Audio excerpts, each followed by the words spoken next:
Well, our next guest today on Focus on Washington County is Jim Logston, the fire chief, and Forrest Carrico, the assistant fire chief. Am I correct on that? Is that how you say that? No. Yes and no. Well, you all got to introduce yourselves. All right, start, Jim. I'm Jim Logston. I'm the Springfield Fire Chief and the Washington County Assistant Chief. And I'm Forrest Carrico, Washington County Chief and Springfield Assistant Chief. Right. So as I've told several people, we've got each other's back. Yeah. So we're always covering for each other. So. Yeah.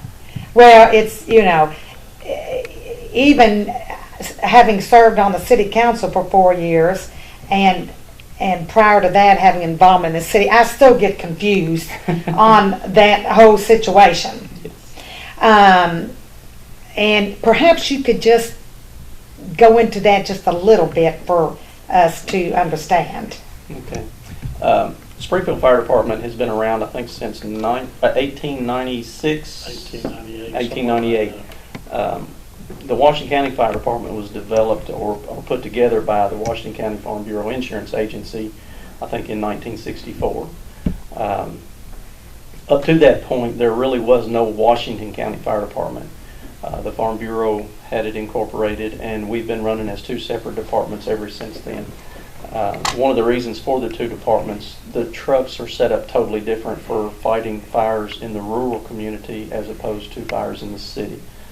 We've got flush hydrants in the county, but they're not true fire hydrants, so we can't necessarily hook to them with a pumper and be able to sufficiently fight a house fire. But in the city, the trucks are set up to pull from a hydrant and get their water source from the hydrants. So that's one of the reasons for the two different structures. They're set up totally different. Okay. Now, we have, of course, for years, the fire department was up at the old armory. Yes. And forever, we wanted a new fire department or location or building. Yes. And how many years had we We been moved- trying to get that? We moved up there in 1982 when they moved City Hall into the present building where it's at now. Prior to that, you were We was in City Hall. in City Hall, right? Yes, where City Hall is now. Yes. So we've been up there since 1982 Okay. with both departments, along with With the EMS, Springfield Springfield Fire Department and the Washington Washington County County Fire Department. Fire Department housed together. Housed in there, along with EMS and the Washington County Rescue Squad. Right. So it's packed to the It was rim. pretty tight in there. Sure Yes, was. very much. All four entities that were up there actually had vehicles sitting outside year-round because the building just was not big enough to house all the vehicles that were required by those departments. Right, right.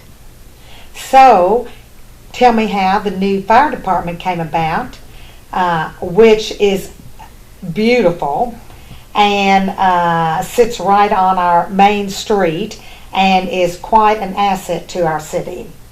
Now, tell me how that came about. Okay, the Washington County Fire Department actually purchased the location 1984.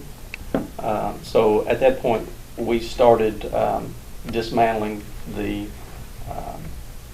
old mill that was there, the old feed mill. Once we got that down, we got the land ready to build. We were able to acquire a low-interest loan through the USDA Rural Development, thanks to much help from Linda Luckett and Terry Loper and Mr. Fern. We were able to acquire that low-interest loan to actually build the building. We spent several years in the process going over designs to see what would actually best suit the layout of the land, as well as suit our needs as far as response. But it was several years in the process getting to this point. Yeah, yeah.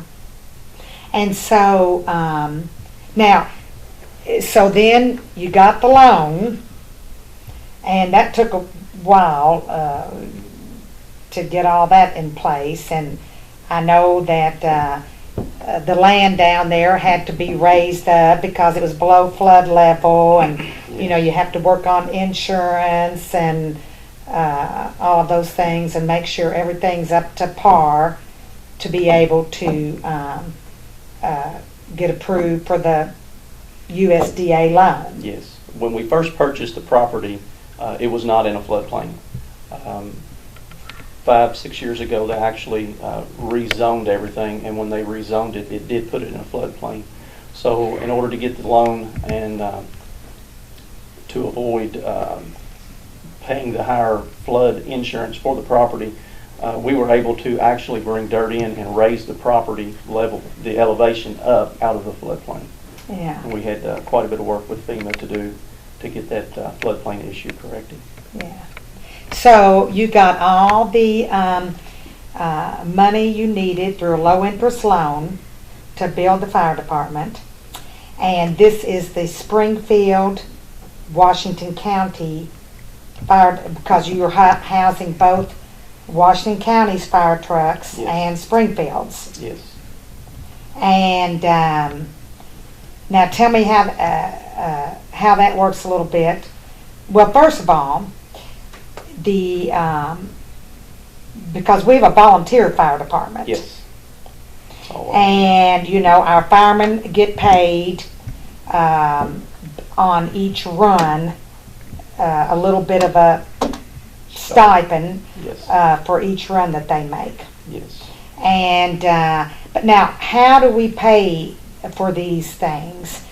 Through, I know Washington County has the residents outside the city limits pay It's a membership fee. a membership fee Yes. of It's $45 per property.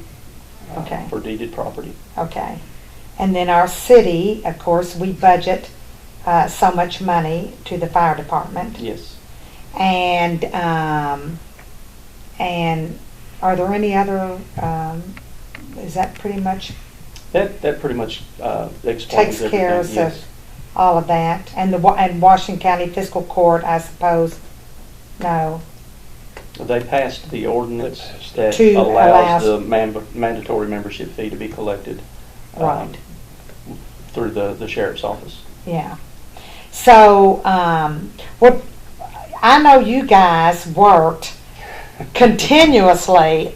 I mean, you didn't get paid a penny for any of that. You guys are just dedicated.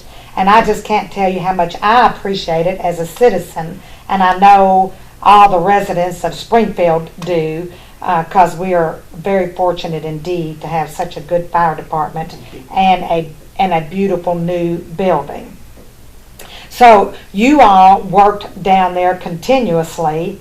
All of the firemen did, I know, for golly, how long? Several years.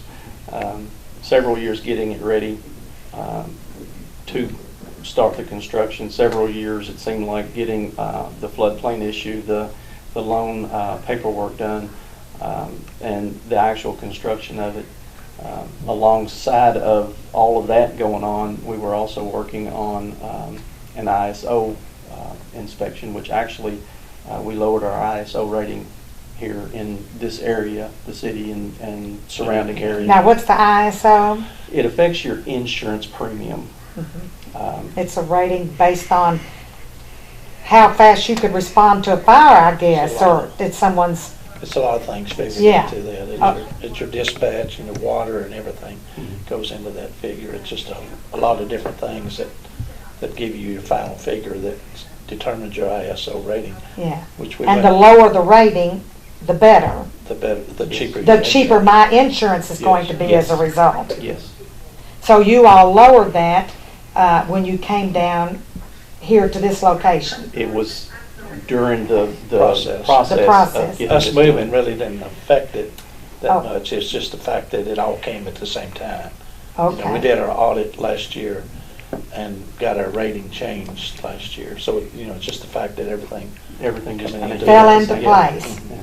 And that's, Yeah. well, that's good for the citizens. well, we went from a 6 in the city to a 4. Wow. from a 9 in the county to a 5. So it's Golly. Well, that saved our citizens quite a bit of money, didn't It it? should help. On their insurance rates, their They should fire notice it insurance. when they do their insurance premiums. Yeah, yeah. Well, so you all worked down there. I know you all painted and, I mean, you all just did all kinds of things. I was down there one day, Yes. remember, you all were putting up shelves. Yes, thank you for that. Well, that wasn't anything. But- I mean, I know you all worked constantly. Yes. Jim is down there 5, 6, 7 hours a day, almost every day. I spend a couple hours down there while I'm at lunch, from my other job, pretty much every day. Mhm. We're on call 24 hours a day, 7 days a week whenever the pager goes off. So Yeah. we do spend a lot of time down there. We also have our trainings there. Oh, that's going to be wonderful for the trainings, isn't it? Yes, it is. Yes, it is. We're able to have more people in our trainings at one particular time. We actually met Monday night, and I believe there were 25, 26 people, Yeah. I think, total. so, and we had members of the rescue squad came down and did a training with us. We actually even had 2 firefighters from Falls of the Rough Fire Department that came up to train with us. So it's very nice to be able to have the facilities to house that many people comfortably and do a training. Right. Well, now the open house is coming up. Actually, we just had. Oh, it was this past weekend. Yes, it was. I wasn't able to be here. Right. That's right. So how did that go? It went very, very well. We had several people there for the ribbon cutting. It was very nice. We had the open house that Friday night and had several people come through, and then again on Saturday from 10 to 2, and we had several people come through. Very good remarks from most all the public that was there. Everyone seemed to be pleased with the building. Yeah. Well, now, if someone wants to come down and see it, can they just stop in if they happen to be I'm there. driving by and somebody's there? Yeah, I told I haven't been by there yet that there hasn't been several cars and someone in there. I told a couple this morning they're welcome to come by anytime. If my car's there, I'm there biggest part of the time. So we still show people too if they want to see it. Yeah, Be glad yeah. to. And we've had several, like school groups come through. A group from St. Dominic came through. We're going to have next month local Boy Scout troops coming through. So we do have quite a bit of interest in the building, and a lot of people are wanting to see it. So. Yeah. Well, it's great. It sure looks beautiful on our main street. Now, and now that you're so much more visible, do you think we're going to get some more fire volunteers, firefighters? We certainly hope so. We've had quite a bit of interest, again, from the public. So by being in the public eye, being seen right on Main Street, it's sparked quite a bit of interest. We have a couple of students from the teen leadership group that come down to sit through our trainings and our meetings with us. So hopefully, and we've been successful in that in the past, hopefully we can get a few of those students to come in and start training with us. And They're your junior firefighters and Yes. under 18. Is that correct? You're a junior firefighter? yes, you can. And some of these students? Yes, you can actually start training. I think you can start, my memory serves right, at age 14. It's hard for a lot of those younger students to get there because they don't have a driver's license, but at age 16 we have a lot of people that'll actually join up and start their training. They have to have a certain amount of training before they can actually respond to fires with us and so on. But they're able to start that training at an earlier age. That way when they're 18 years old, then they're of legal age, they can join up and be active volunteers. So how many firefighters do we have now? They're 21. 21. I think we looked at that last night, and 4 of those are actually college students now that have joined when they were 16 years old. Mm-hmm. That's for the city and the county because they participate in both city and county Yes. fires. If you're on one, you're on both. So. Okay, okay. So I know that a lot of the firefighters, have full-time jobs. Yes. And so many people cannot respond during the day to a fire. So really, we need some firefighters that have more flexible schedules, or maybe some that work at night that would be available during the day. Because I think mostly your firefighters are able to respond in the evening, Yes. right? Yes, But we don't have a lot that are available during the day. that is correct. So it would be nice if we could get some firefighters that maybe worked a night schedule who might be available during the day. Be interested in volunteering, yes. Yes, That'd be volunteering, yes. And if they were to volunteer, how much training does that require? The actual amount of training, I think, to get, there's a basic group, and I'm wanting to think it's about 40 hours of training that you have to go through before you can actually be involved on scene. To be certified, it's 150 hours of training, and those hours are broken down into certain categories. You have to have things such as firefighter survival and rescue, driver's training for emergency vehicles, and the list is endless, but it's broken down into several different categories, and you have to have so many hours in each category to become certified. It takes, So- it takes sometimes 2 to 3 years to get somebody completely certified. But they can Because start of out the after certain 40 hours. hours participating I think it's like, at a fire. yes, And then as they go along, they just get more training and more training. Yes. And and now, do you have any women? We have had in the past, but we currently do not have any right now. Okay. Okay. So that would be good to get some women on there too. They're more than welcome. Yeah. I might like to drive a fire truck. I think I think that's something all kids want to do, isn't it? So girls and boys, I always thought it'd be fun to drive one of those fire trucks. if you drive, you have to pump. Oh, is that right? So it's more to it than just The driving. pumping's the hard part. Yeah. Yeah, you gotta have some muscle for that, don't you, Yeah, Jim? make sure when those guys go inside, they're safe. Yes. Uh-huh. So, and I There's know a whole lot it's to it, a, yeah. yeah. And I know it's Lot it's involved. dangerous work, and I just can't tell you how much we appreciate Thank you. having you. Because I know Jim has been with the fire department how many years? 45. How long have you been the chief for the I city? was chief once before for 20 years, and I gave it up for 7 years, and I've been chief again for 5 years. Well, we'll be 5 years this year. 45 years total you've Total, been with the yes. fire department. And your son, Troy, was, Troy he was with the department, I'm thinking just a little over 20 years. He was chief for 4 years okay, at that time. right, Gave it up. yeah. So, and then, Forrest, how long have you, Since 1983. So that's what, 32 Thir- years? Long time. 30, yeah, So, almost 32 years, yeah. and I guess I've been chief of the Washington County Fire Department for, what, 7? And I currently have 2 sons that are volunteer firefighters. Oh, that is wonderful.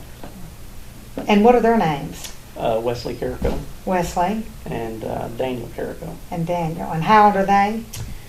Oh, Wesley was born in 88 and Daniel was born in 92. So you can do the math real quick. It's 9. Yeah. That'll take me a minute, Forrest, but in their 20s then. Yes. Yeah, 20. okay, 26 and 21. So, okay.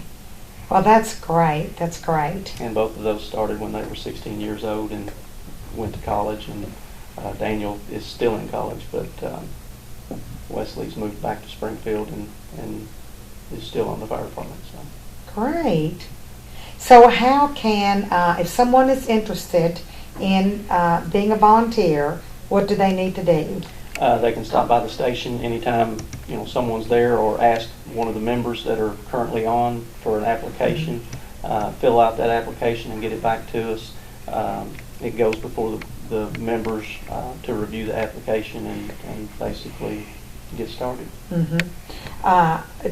Is there a number at the fire department where they can call, or they call City Hall, or They can call the fire department. Just call the fire, Yeah, it's 336-9718. 9718, 336-9718. And it's in the phone book, I But suppose. they have to under- remember, we're volunteers and sometimes we're not there. Right, But yeah. Right. they're there. yeah. So that's why I said if they stopped by the Stop by station pick and up- if no one was of us is there. Then pick up an application about any time Yeah, during the Okay. day. okay. Well, is someone always there during the I day? say if we are there. If you are there, yeah. I'm usually there, but Well, yeah, yeah. sometimes I'm not. Okay. Well, is there anything you all would like to share about the fire department that we need to know? Well, first off, we'd just like to thank the community for all the support and help they give us during the construction phase. We've had a really, really good response from the community, and they've been very gracious. So I'd like to thank them. That's right. We have to thank the city council and the mayor for all they have they've given us in the last, through the building process and all the way up Yeah. through the whole process. And Laurie Smith, who Oh, helped. Laurie and Oh, John my Parker. good, We huh? have to thank John Parker Wharton. for And all John he's done Parker for us. Wharton, definitely, the two of John Parker them, and Laurie, that for really, sure. I know, worked hard on those yeah. applications and things. Yes. Still working. Still working on them. Yes. Never ending, is Never it? ending. It's never- Always something to do with the fire department. I mean, Yes. there's always regulations and requirements you have to meet. And I know that the trainings that the local firefighters get, and then you've got, we were able to purchase some of those new Air pipes. air packs that the city was able to help with, that, to meet regulations. Yes, that's Yes. something. So there's Keep always, everything updated. Everything has to be updated, and people don't really realize that you have to update your equipment. You can't just let it sit there. And like your turnout gear is only good for 10 years, regardless. That's the life of it.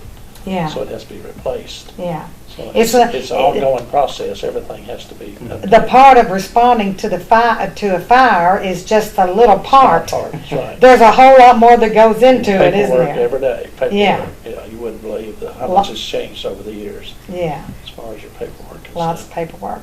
Well, I hope we haven't, I know, last night I was with the Red Cross director, because we were at a meeting, and we were talking about Valley Hill Yes. store burning, which of course, really was a historical landmark. Yes, it was. And that was really sad. And I know several people lived there, and a family with 5 children. I know the Red Cross was able to respond to that, but that was I'm hoping that we don't have many fires this year. How are we doing as regard to how many fires have we had to respond to so far this year? I mean, I know this is just January, but Yeah. this is the worst time of year. The colder weather, the winter. I can't remember the number exactly, but I'm thinking there's like 7 fire runs we've responded to in the county, and 7 or 8 in the 6 city, I think. Yeah. Mhm. So Yeah. it's been a busy It's been busy Yes. first month, hasn't it? And I know that Red Cross is trying to work on educational kinds of things, like making sure you have your smoke alarms and that Yes. type of thing. Do you have any advice you would like to give to residents about how to prevent a fire? A lot of it is somewhat common sense, and just being careful and paying attention to what's going on. If you're having trouble with some sort of electrical problem in the house, be sure to get that checked out by an electrician before it becomes a major problem. With wood stoves, I always use care in filling and emptying the stove when you've got the doors open on it. Space heaters, don't run those off of extension cords, and don't put them somewhere where they're next to something that's combustible. I usually tell everybody they're called space heaters for a reason. They need space to be around them, that they don't catch something on fire. Yeah. Well, it's a very scary matter, and You know, sometimes we just don't keep those things in mind. And I know I told my children the other day, be sure and check your dryer vents because I hear Good fires idea. start Right. that way, Sure. and that you need Certainly. to make sure that they're cleaned out, and just all kinds of things that we're you know, check your smoke alarms and make sure they're working. Always have a fire extinguisher. Always, you know, make You're sure. really my- up on this, Lisa. well, you know, I don't want something That's a happening. good idea. You know, to my own Sure. families. Great. And, you know, I tell my children who all live on their own, you know, check your, you know, make sure you've got your little fire extinguisher that you keep in your kitchen, and make sure it's working Up to correctly, up to date. Right. And those are just little things that I think of, and I know there's a million more things. Yes, and a lot of times we'll hear when we respond to a house fire, well, I thought I smelled something earlier today, but I just didn't know for sure if it was or not. If they've got a concern, go ahead and give us a call. We'd much rather come out there and find something small that can be taken care of real quick. We've got the thermal imaging cameras where we can kind of help detect something that may be going wrong. It's a whole lot easier to do that than to come back 6 or 7 hours later and spend 4 or 5 hours there fighting a major fire. So if there's a question, if you're concerned about something, don't hesitate to give us a call. Yeah, well, that's great advice. Yes, better safe than sorry. That's right. Yeah. Well, thank you all so much for being on here. I'm just ecstatic about the new fire department, and it's beautiful. And I hope we can get some, with the more visibility, we can get more firefighters. And I just would like to thank the fire department and you all for all your hard work. Thank you. Thank you.